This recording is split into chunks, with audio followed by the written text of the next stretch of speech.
બાંગ્લાદેશ આજે હિન્દુસ્તાનની દુશ્મની કરવા માટેનો સૌથી મોટી ફળદ્રુપ જમીન બની ગયું છે. આઈએસઆઈ નો અડ્ડો, હુજી નો અડ્ડો, માઓવાદીઓનો અડ્ડો, ભારતને ખતમ કરનારા બધા જ પરિબળો માટેનું એક કેન્દ્ર બિંદુ બની ગયું છે. આપ વિચાર કરો, હિન્દુસ્તાન ચારે તરફ આવી રીતે ઘેરાયેલું હોય, આ દેશમાં જો દિલ્હીની સરકાર નબળી હોય, દેશ ન ધણિયાતો હોય, તો દેશનું ભાગ્ય શું હશે એનો અંદાજ કરજો મિત્રો. અને મારી આમાંની એક પણ વાત હકીકતથી જરાય દૂર નથી, પણ અમે જોઈ શકીએ છીએ આ ખુરશી ભક્તોને ખુરશીથી આગળ કાંઈ દેખાતું નથી દોસ્તો. એ લોકો દેશ નથી જોઈ શકતા, એમની ખુરશી દેખાણી એટલે એમની વાત પૂરી થઈ જાય છે. અને તેથી જ હું રાજકોટની ધરતી પર આપની મદદ માંગવા માટે આવ્યો છું દોસ્તો. દેશ એક સમર્થ, મજબૂત, સશક્ત નેતૃત્વની પ્રતીક્ષા કરી રહ્યો છે. અને અડવાણીજીના નેતૃત્વમાં આજે સમયની માંગ છે. દેશને એક મજબૂત સરકાર મળે, એક સશક્ત નેતૃત્વ મળે, અને તો જ મિત્રો દેશની આવતીકાલને આપણે ઉજાડી શકીશું. મારા નવજવાન મિત્રો, આપે ક્યારે વિચાર કર્યો છે આપની રોજી રોટી કેવી સંકટમાં આવી છે? હિન્દુસ્તાન ભરમાં પ્રણવ મુખર્જીએ સ્વીકાર કર્યો છે કે ગયા 6 મહિનામાં 2 કરોડ જવાનીઓએ એમનો રોજગાર ગુમાવ્યો છે. 6 મહિનામાં 2 કરોડ લોકોનો રોજગાર ચલો જાય. અને દિલ્હીની સરકાર એમ કહે છે, પ્રણવ મુખર્જી એવું કહ્યું કે હજુ વધુ રોજગાર જવાની શક્યતા છે. પ્રણવ મુખર્જી વધુ કોનો જશે કોનો નહીં તો ઈશ્વર જાણે, પણ અમને મતદારોને એટલી ખબર છે કે 16મી મેના દિવસે જ્યારે ચૂંટણીનું પરિણામ આવશે ત્યારે દિલ્હી સરકારમાં બેઠેલા તમારા બધાનો રોજગાર જતો રહેવાનો છે. તમે બધા બેરોજગાર થઈ જવાના છો. ભાઈઓ બહેનો, મોંઘવારી, આપ વિચાર કરો જે રીતે મોંઘવારી વધી છે. ખાંડના ભાવ ગયા 3 દિવસમાં કેટલે પહોંચ્યા? અચાનક આ ગોળ અને ખાંડ મોંઘા કેમ થઈ ગયા?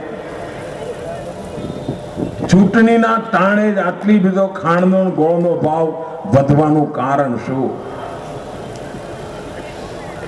ભાઈઓ બહેનો, આ ભર સભાની અંદર ગંભીર આરોપ કરવા માંગુ છું.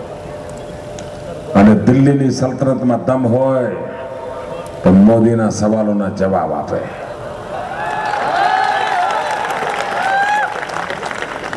મિત્રો, 2008માં શરદ પવાર અને ડોક્ટર મનમોહનસિંહજીએ નિવેદન કર્યું છે કે ભારતમાં ખાંડનો વિપુલ જથ્થો છે. જો આ ખાંડ આપણે નિકાસ કરીએ તો ભારતના ખેડૂતોને સરખું રહે. ખાંડનો ભરાવો થયો છે, ખાંડ મૂકવા માટે જગ્યાઓ નથી, તો એમાંથી મુક્તિ મળે, અને તેથી ખાંડ નિકાસ કરવાનો નિર્ણય કરવો જરૂરી છે. 2008ના અંતમાં દિલ્હીની સરકારે ખાંડ નિકાસ કરવાનો નિર્ણય કર્યો અને નિકાસ કરી 15 રૂપિયાના ભાવે. અને એવું કહીને નિકાસ કરી કે એટલો બધો જથ્થો છે કે મૂકવાની જગ્યા નથી, થોડી બહાર મોકલી દઈએ તો સારું. અને ભાઈઓ, 4 જ મહિનામાં ભારતમાં ખાંડનો જથ્થો ઘટી ગયો, ખાલી થઈ ગયો, ખતમ થઈ ગયો. હવે હિન્દુસ્તાનમાં ખાંડની જરૂરિયાત છે. એટલા માટે ગયા અઠવાડિયે આ લોકોએ 15 રૂપિયે ખાંડ વિદેશ મોકલી હતી, 23 રૂપિયે ખાંડ લઈ આયા.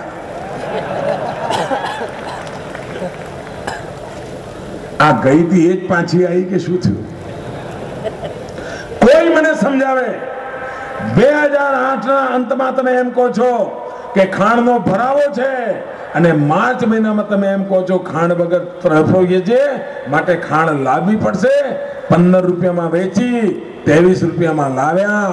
આ 8 રૂપિયા કોના ખિસ્સામાં ગયા છે? મનમોહનસિંહજી, આપણે જવાબ આપવો પડશે આ દેશની જનતાને. સામાન્ય માનવીને ખાંડ રાતોરાત 40% ભાવ વધી ગયા. કોનું કારસ્તાન છે એની પાછળ? કયો ખેલ ચાલી રહ્યો છે? શેનો જવાબ નહીં આપો? પૈસાના જોરે તમે કદાચ તમારી વાહવાહીની જાહેરાતો કરાવી શકશો, છાપામાં મોટા મોટા છપાવી શકશો ફોટા, પરંતુ ગરીબ માણસની આંતરડી જ્યારે કકડશે ને ત્યારે તમે કોઈ નજરે નહીં ચડો, લખી રાખજો. આવા ખેલ ખેલવાના? ભાઈઓ બહેનો, આ દેશમાં લાલ બહાદુર શાસ્ત્રી જ્યારે હતા, જય કે જવાન જય કિસાનનો મંત્ર આપ્યો હતો, અને આ દેશના ખેડૂતોએ અન્નના ભંડાર ભરી દીધા. અને જ્યાં સુધી અટલજીની સરકાર હતી ત્યાં સુધી 40 વર્ષમાં આ દેશને ક્યારે એક અન્નનો દાણો બહારથી લાવવો નહોતો પડ્યો. અટલજીની સરકાર હતી ત્યારે ફોટા છપાતા હતા, ટીવી પર આવતું હતું કે અન્નના એટલા ભંડાર ભરેલા છે કે સડી રહ્યા છે, ઉંદરડા ખાઈ રહ્યા છે, પાણીમાં પલળી રહ્યું છે, આ સરકાર પાસે મૂકવા માટે વ્યવસ્થા નથી. એવી ટીકા આવતી. એટલા મોટા પાયા પર અન્નના ભંડાર ભરેલા હતા. 5 વર્ષ વરસાદ સારો થયો છે, ખેતીનું ઉત્પાદન થયું છે. અચાનક એવું શું થયું કે 40 વર્ષ પછી આ દેશને વિદેશમાંથી ઘઉં લાવવા પડ્યા. શરદ પવાર, મેડમ સોનિયાજી, ડોક્ટર મનમોહનસિંહજી, હિન્દુસ્તાનનો કિસાનનો આત્મા તમને પૂછે છે, એવું તે શું બન્યું કે ભારતને વિદેશમાંથી 40 વર્ષ પછી ઘઉં લાવવા પડ્યા? અને ભાઈઓ બહેનો, પાપ કેવું કર્યું છે આ બધાને દૂધે ધોયેલા સમજતા નહીં હો, તમને કહી દઉં. એક થી ચડિયાતા છે અને એમનો 60 વર્ષનો ઇતિહાસ છે, એમની આદતો ગઈ નથી.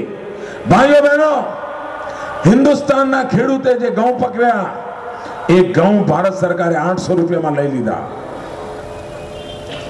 અને વિદેશમાંથી જે ઘઉં લાયા એ 1800 રૂપિયા લાયા. કેમ ભાઈ? અમારા કિસાનની ચામડી ગોરી નથી એટલે એને 800 રૂપિયા, અને વિદેશના કિસાનની ચામડી ગોરી છે એટલે એને 1800 રૂપિયા. ના ખેડૂતની ચામડીનો રંગ જોઈને ભાવ આપો છો? શા માટે ગોરી ચામડીના લોકોને 1800 રૂપિયા, અને જેની ચામડી ગોરી નથી એવો મારો હિન્દુસ્તાનનો કિસાન મહેનત કરે એ જ ઘઉંને 800 રૂપિયા? આ 1000 રૂપિયાનો ભેદ શું છે? મેડમ સોનિયાજી, ડોક્ટર મનમોહનસિંહજી, શ્રીમાન શરદ પવારજી, આ દેશ જાણવા માંગે છે કે દિલ્હીની ધરતી પર આ ગોરી ચામડીના લોકો માટેનો દલાલ કોણ છે, જે ગોરી ચામડીના લોકોને 1800 રૂપિયા અપાવે અને હિન્દુસ્તાનના લોકોની ગોરી ચામડી નથી એને 800 રૂપિયામાં ચલાવવું પડે. આ ગોરી ચામડીનો દલાલ દિલ્હીમાં કોણ છે? અને ભાઈઓ બહેનો, હું આપને વચન અપાવ્યો છું, અડવાણીજીની સરકાર બન્યા પછી અમે આની તપાસ કરીશું. કચ્ચા ચિઠ્ઠા ખોલ કે રખ દેંગે. દેશ આવી રીતે ન ચાલી શકે મિત્રો. હું પ્રધાનમંત્રીને બીજી ગંભીર વાત પૂછવા માંગુ છું, અને જવાબ આપવા પડે. તમારે દેશની જનતાને જવાબ આપવા પડે. ભાઈઓ બહેનો, CAG નો રિપોર્ટ એ અત્યંત મહત્વપૂર્ણ ડોક્યુમેન્ટ હોય છે. સુપ્રીમ કોર્ટના ચુકાદા જેટલું મહત્વનું એ ડોક્યુમેન્ટ હોય છે. એકાઉન્ટન્ટ જનરલનો રિપોર્ટ, ભારત સરકારના CAG નો રિપોર્ટ છે કે હિન્દુસ્તાનના મનમોહનસિંહજીની સરકારની તિજોરીમાંથી 50,000 કરોડ રૂપિયા ગાયબ થઈ ગયા છે, જેનો હિસાબ નથી મળતો. અને CAG એ ભારત સરકાર પાસે વારંવાર માંગણી કરી કે આ 50,000 કરોડ ક્યાં ગયા, કોને આપ્યા, કોના માટે આપ્યા, એનો જવાબ આપો. ભાઈઓ બહેનો, આખા હિસાબ લખાઈ ગયો, ડોક્યુમેન્ટ તૈયાર થઈ ગયા, પણ દિલ્હીની સલ્તનત 50,000 કરોડ રૂપિયાનો હિસાબ આપવા તૈયાર નથી. 50,000 કરોડ રૂપિયા ક્યાં ગયા, કોને આપ્યા, કોને માટે આપ્યા, ક્યાં વપરાણા, શું ખેલ થયો? ભાઈઓ બહેનો, 50,000 કરોડનો હિસાબ મળવો જોઈએ કે નહીં?